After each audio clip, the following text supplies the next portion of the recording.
diferentes situaciones, pase al final para entonces orar por usted y encomendarlo a la gracia del Señor. Salmo 119, versículo 89, ¿lo tenemos? Versículo 89, correcto. Si usted no tiene una Biblia, aprópiese de una de las que está en las bancas, es suya, se la puede llevar.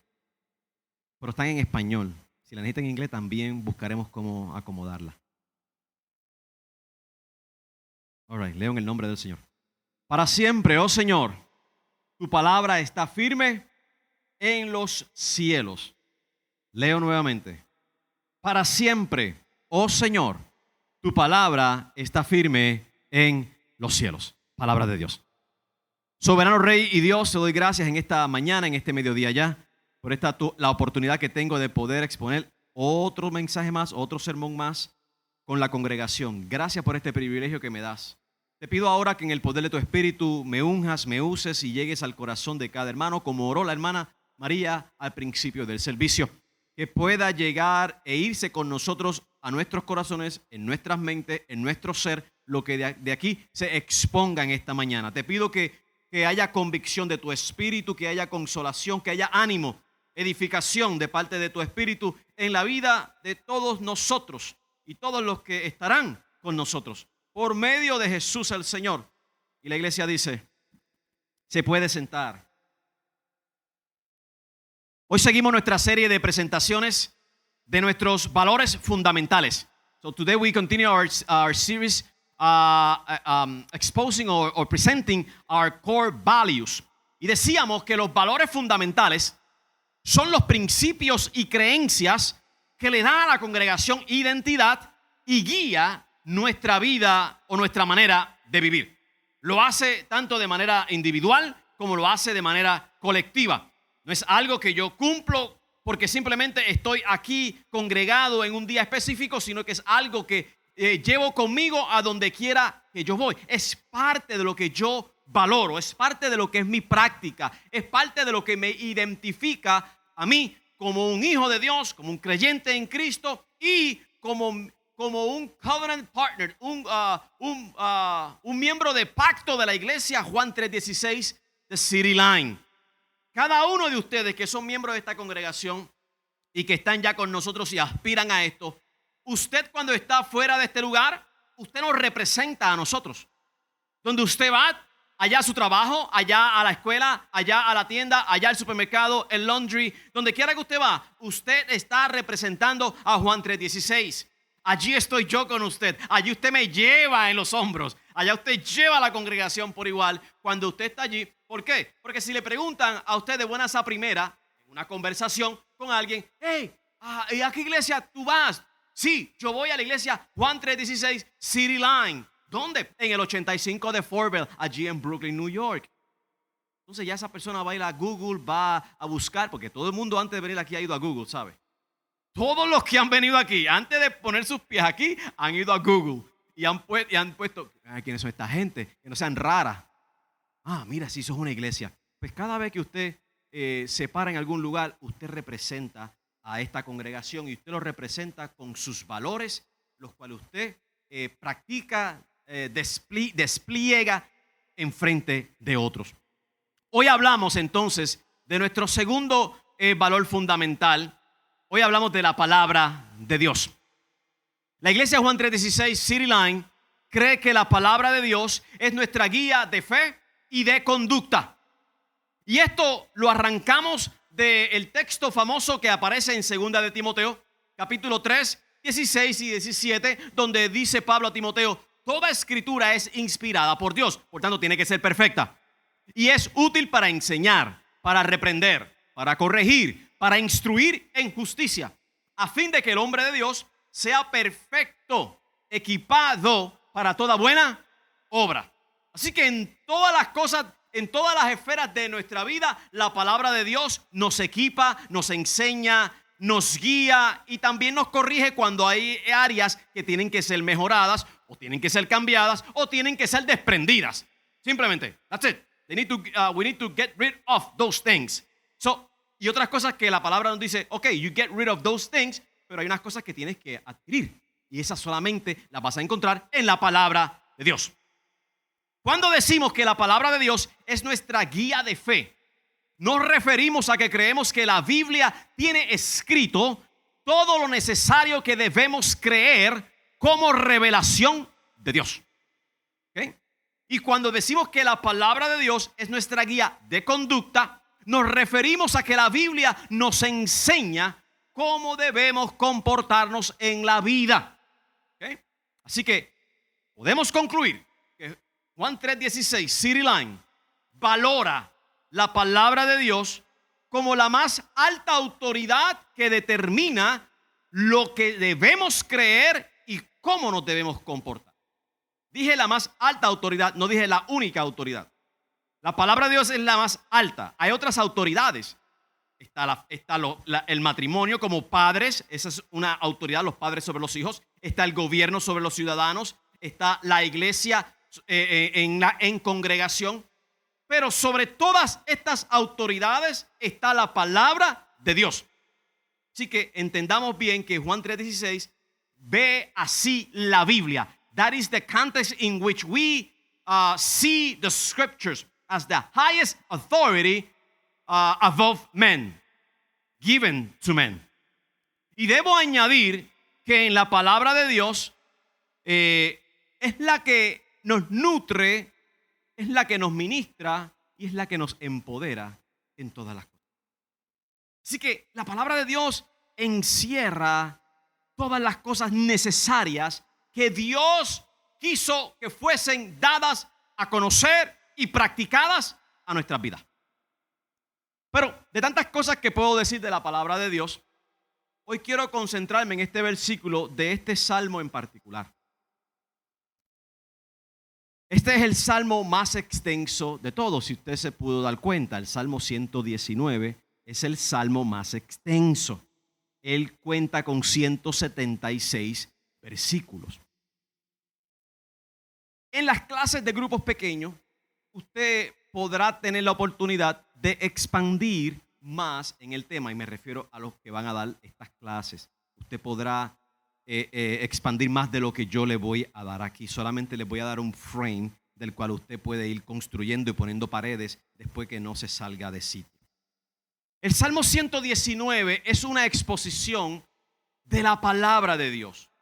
El salmista escribe 176 versículos alrededor de la palabra de Dios y la exalta de diferentes formas y maneras, en la cual ella es ayuda, es importancia, ministra, guarda, ilumina al hombre en todas las cosas. Y hay muchos versículos que usted se ha aprendido de aquí, de este capítulo. El salmista entonces construye este Salmo 119 en 22 secciones, usando como encabezamiento, o sea, la parte de arriba, antes de los párrafos, usando el alfabeto hebreo. Cada sección comienza con una letra hebrea y de ahí entonces el salmista desarrolla poéticamente algo en cuanto a lo que va a decir de la palabra de Dios o su aplicación a la vida de él, a la vida del pueblo. En esta sección de este salmo tenemos la letra número 12. La letra número 12 se llama o se pronuncia Lamed. Es así como se pronuncia. Usted lo tiene en su Biblia ahí y aparece, y eso es parte de la escritura, es parte de lo que el salmista plasmó cuando escribió este salmo. Escribió la letra Lamed. Para los hebreos, todo tiene significado y casi todo encierra un concepto.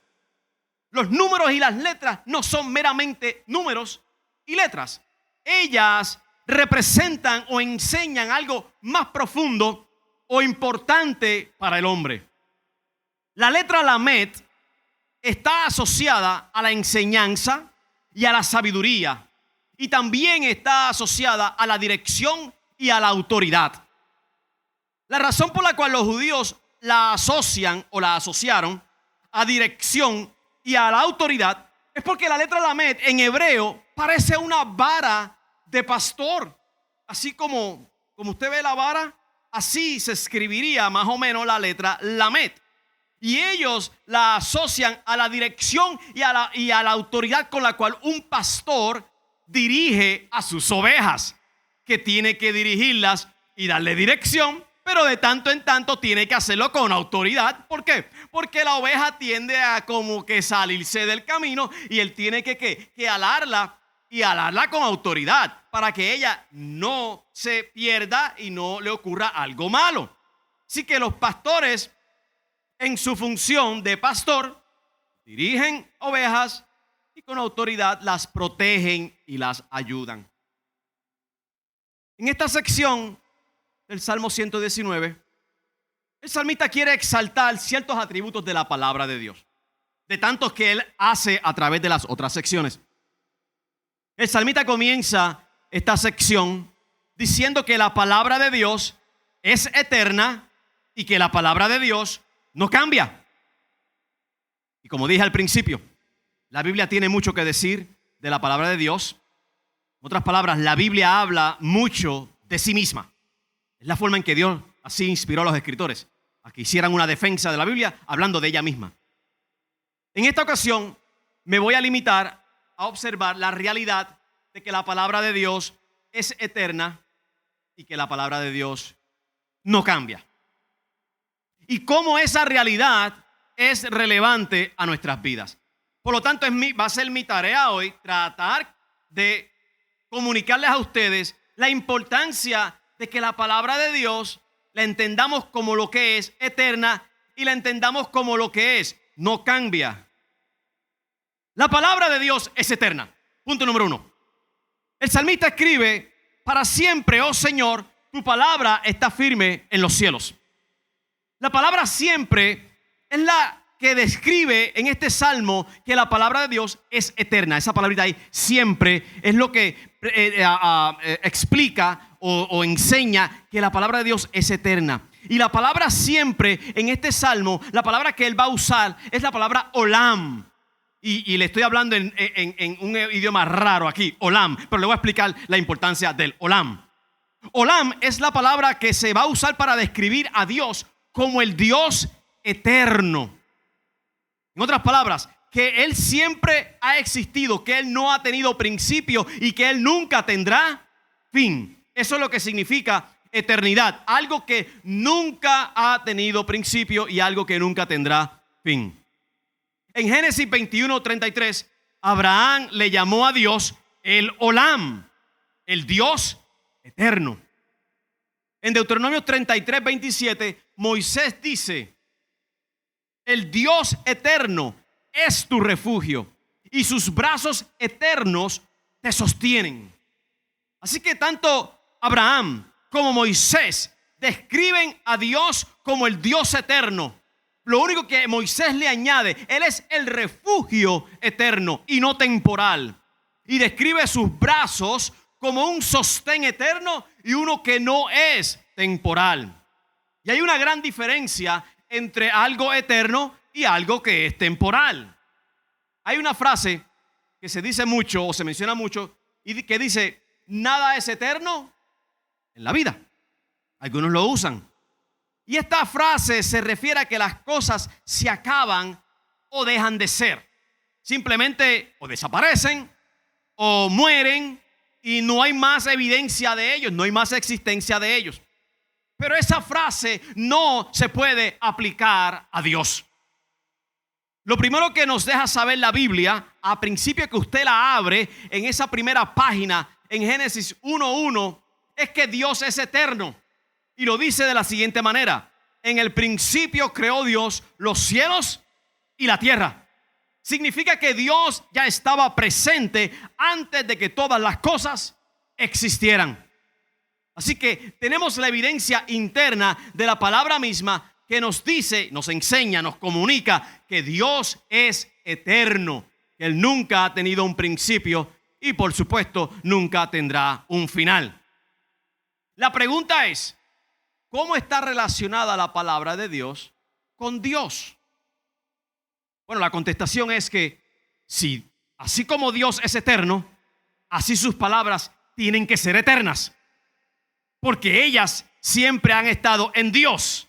Y por cuanto Dios es eterno, ellas siempre han sido eternas, siempre han estado en Dios. Dicho de otra manera, como Dios no ha tenido principio y nunca tendrá fin, así sus palabras nunca han tenido principio y por ende nunca tendrán fin. Esa es la conclusión lógica a la cual tenemos que llegar. Ahora la pregunta es, ¿cuál es la importancia y la relevancia de la eternidad de la palabra de Dios? Para empezar, les hablaré de la seguridad de lo que afirman. La palabra de Dios, Dios ha revelado en ella muchas palabras escritas a través de muchos siglos, a través de diferentes escritores. Y en todas ellas Dios ha revelado algo. Y es algo que Él ha visto a bien, que es de importancia para usted y para mí. De otra manera, Él no lo hubiera inspirado al escritor a escribir. Simplemente ellos no están supuestos a saber nada. Yo no les quiero dejar saber nada. Por lo tanto, no van a escribir nada.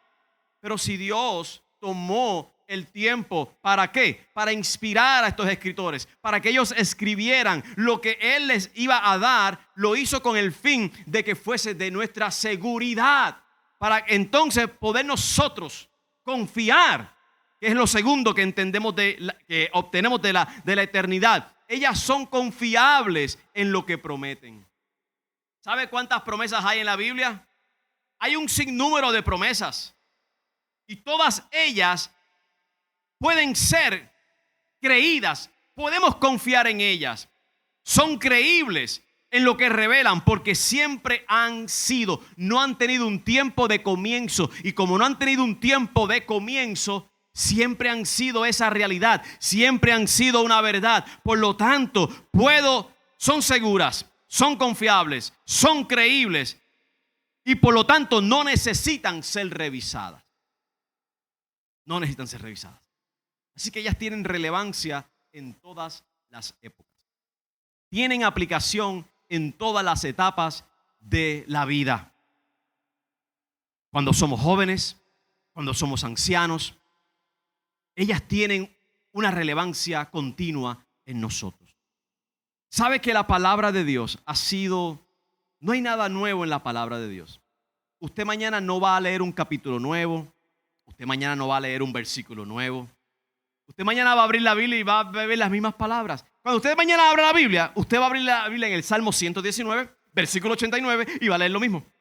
Usted las cierra, las abre en la tarde y va a leer lo mismo y lo va a encontrar en el mismo lugar. ¿Sabe quién se encontró con esto? Todo el pueblo de Israel. ¿Sabe quién se encontró con esta palabra? El Salmo 119, el versículo 89, Jesús. ¿Sabe cuántas veces Jesús leyó ese salmo? ¿Sabe cuántas veces leyó ese mismo versículo? ¿Sabe que los apóstoles también, la iglesia también, todos mis padres, mis abuelos, toda la iglesia cristiana ha leído las mismas palabras, el mismo capítulo? No han encontrado nada nuevo. Pero como la palabra de Dios es eterna en ella misma, la palabra de Dios inspirada por el Dios de donde salen esas palabras, entonces tienen siempre una relevancia a todos los aspectos y etapas de mi vida. Soy joven, puedo confiar en ella, en lo que dice. I can trust the scriptures. Doesn't matter my age. It doesn't matter in the juncture that I am finding myself in life. I can trust the scriptures in what it says because they are eternal. They are not new. They bring the revelation from heaven just like heaven had it for us. Y eso es precioso. Jesús dijo, cielo y tierra pasarán, pero mis palabras no pasarán. Quiero decir que todo lo que Dios ha revelado de sí mismo siempre ha sido. Todo lo que Dios ha dicho en referencia a nosotros ha sido su opinión y su sentir desde la eternidad pasada. Y esto es relevante. ¿Por qué? Porque si Dios tiene una opinión mía, es que siempre la ha tenido. Si Dios ha revelado algo de nosotros ahora en Cristo, es porque siempre ha pensado así. Y esto me ayuda. ¿Por qué? Porque me dice, wow, tú de verdad eres un hijo de Dios. Tú eres una hija de Dios. Tú eres una escogida, un escogido de Dios. Tú eres una persona especial. ¿Por qué? Porque Dios así lo ha querido. Y Él lo ha querido siempre en la eternidad y lo ha revelado en su palabra. Así que todo lo que tú leas, Dios ya lo había tenido en mente antes de que nosotros existiéramos. Por tanto, el Espíritu nos anima a permanecer firmes en la palabra de Dios porque ellas son la expresión del Dios eterno. La eternidad entra en nuestra vida transitoria y nos guía y nos sostiene en todo tiempo. Esa es la palabra eterna de Dios, la cual tiene un efecto en la vida de todo aquel que la abraza y que busque en ella ser animado, ser corregido, ser enseñado, ser edificado, porque ese es lo que, con ese poder es que la palabra de Dios va a llegar a la vida de nosotros. Así que la palabra de Dios es para siempre. Puedes confiar en ella. Ella no va a ser revisada por nadie. No lo necesita. Lo cual me lleva a mi punto número 2. La palabra de Dios no cambia. El salmista dice, tu palabra está firme en los cielos. Y esto habla de estabilidad, habla de consistencia, habla de algo que no se mueve y por lo tanto no puede ser removido por cuanto no se mueve.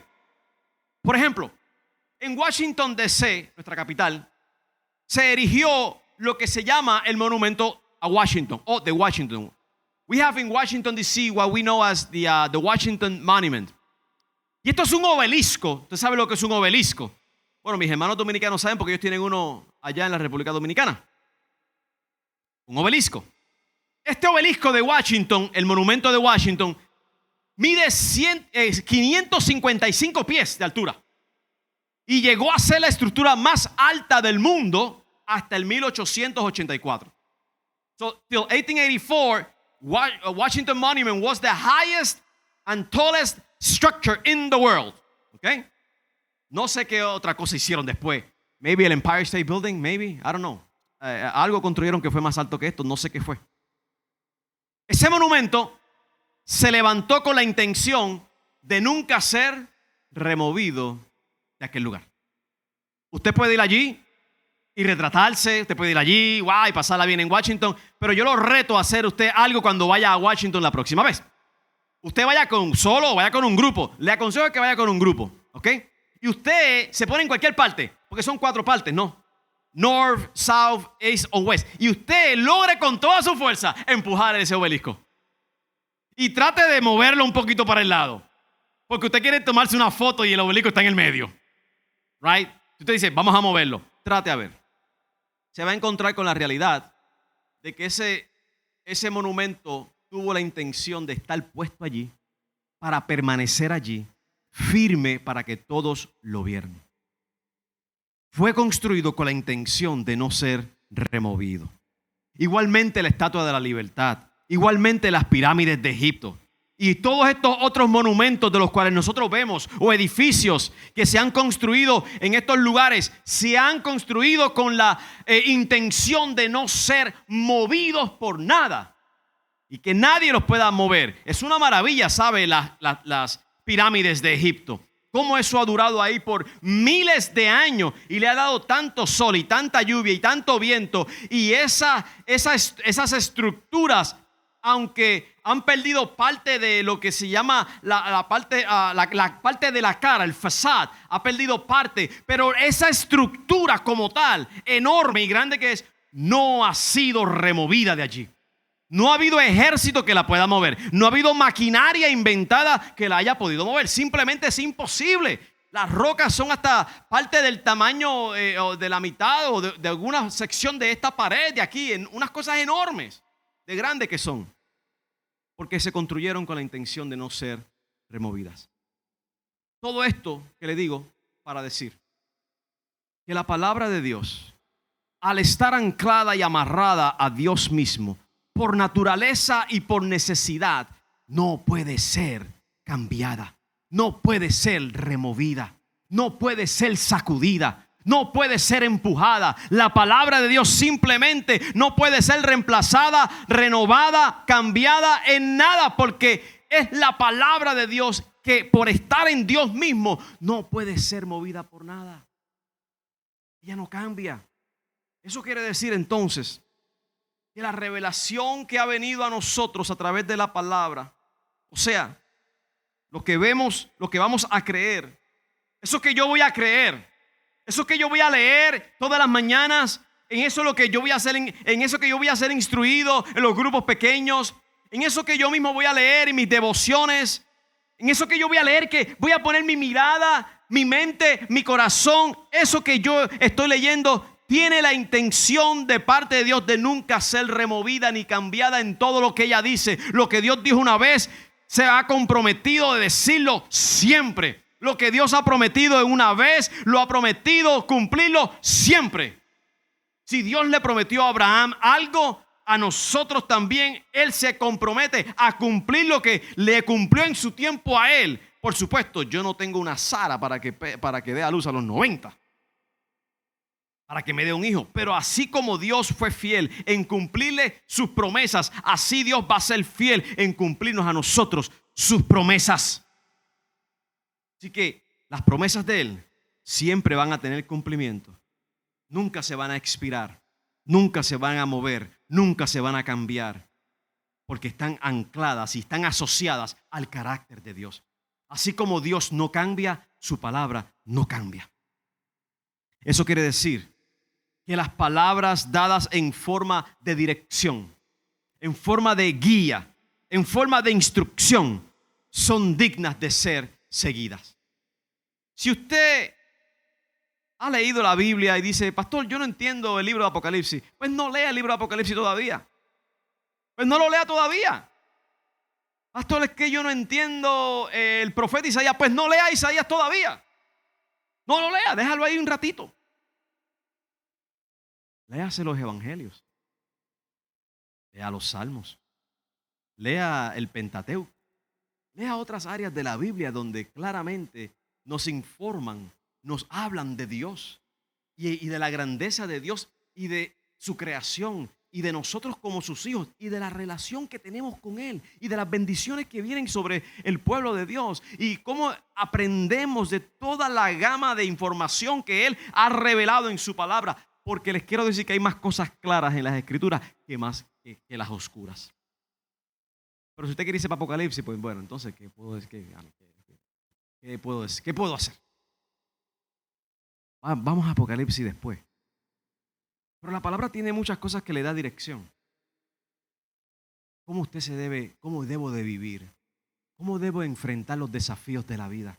¿Cómo enfrento esta situación familiar? ¿Cómo enfrento esta situación en mis relaciones con mis compañeros? ¿Cómo entro en estas relaciones prohibidas? Que la Biblia me indica claramente que no entre en ellas. ¿Cómo yo interactúo con mi medio ambiente, con todo lo que el mundo nos está dando? ¿Cómo interactuamos con la tecnología? ¿Cómo interactuamos con la medicina? ¿Cómo interactuamos con las redes sociales? ¿Cómo interactuamos con las noticias del día? ¿Cómo interactuamos con nuestra comunidad, con nuestra ciudad, con nuestro estado, con nuestra nación? ¿Cómo? La Biblia nos instruye cómo hacerlo. La Biblia nos instruye, nos habla, nos indica qué cosas y cómo debemos vivir en un mundo donde Dios lo creó para que nosotros fuéramos testigos en este tiempo de vida que estamos viviendo. Así que la palabra de Dios, dadas en forma de dirección, son dignas de ser seguidas porque están asociadas a la sabiduría de Dios. A la sabiduría de Dios.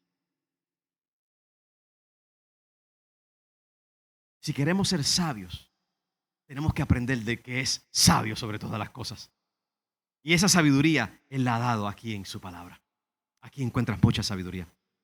Tercero, eso quiere decir que las palabras dadas en forma de mandamientos deben de ser obedecidas. Las promesas las vamos a recibir y a creer, tienen cumplimiento porque están asociadas al carácter de Dios. La dirección que da la palabra está asociada a la sabiduría de Dios. Y los mandamientos de Dios están asociados al carácter de Dios mismo, a la santidad de Dios. Así que cuando vemos la palabra de Dios que nos da mandamientos, que nos da instrucciones, deben de ser obedecidas. Y entendemos que ellas no son sugerencias. No es si tú quieres, no es si yo quiero, no es si te parece bien. No es si tengo problemas con esa palabrita. ¿Con quién? Con la palabra de Dios. ¿Tienes problemas con la palabra de Dios que es eterna? ¿Que siempre ha sido? Tú que tuviste el principio, que viniste a nacer los otros días, ¿tienes problemas con el Dios eterno y las palabras de Él eterno? No, no se puede. Deben de ser obedecidas. Están asociadas a su soberanía, su santidad y la superioridad de Dios sobre todas las cosas. Así que, en este salmo, resumo, para concluir, aprendemos dos cosas de este versículo, debo decir. Que la palabra de Dios es eterna. Y por ser eterna, tiene siempre relevancia a nuestra vida. Todo lo que usted lee aquí, lléveselo al banco y guárdelo, porque eso va a ser un tesoro para su vida.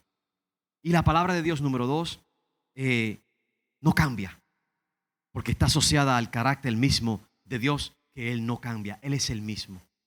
Jesucristo es el mismo ayer, hoy y por los siglos. Él no va a cambiar. Por lo tanto, su palabra no va a cambiar. En conclusión, la iglesia de Juan 3:16, City Line, valora la palabra de Dios y quiere que cada miembro en este lugar, cada compañero de pacto de esta casa, pueda valorarla y pueda guardarla en su corazón. Así que, ¿qué le pido yo como pastor? Y esto es la parte ahora pastoral, aunque ha sido desde el principio. La parte práctica de esto es, el domingo pasado creo que le dije esto y pues creo que se lo digo hoy otra vez. Cómprese una Biblia. Compre una Biblia buena, donde usted invierta, donde usted pueda leerla y atesorarla como ese desayuno o ese almuerzo o esa comida que usted se come todos los días. Y que ella pueda adornarlo a usted, como usted, mujer, se maquilla, se pinta el pelo, se pasa tiempo en ese espejo, y pasa tiempo en ese espejo, y pasa tiempo en ese espejo. Porque usted quiere verse bien. That's the bottom line. Usted quiere verse bien.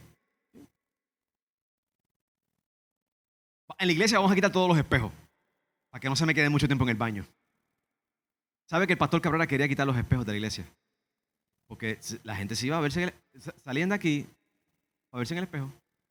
¿Y sabe para qué? Sabe que yo los cojo, ¿verdad? ¿Usted sabe para qué, verdad? Yo nunca he entendido los selfies, pero bueno, nunca los he entendido. Para sacarse selfies en el espejo.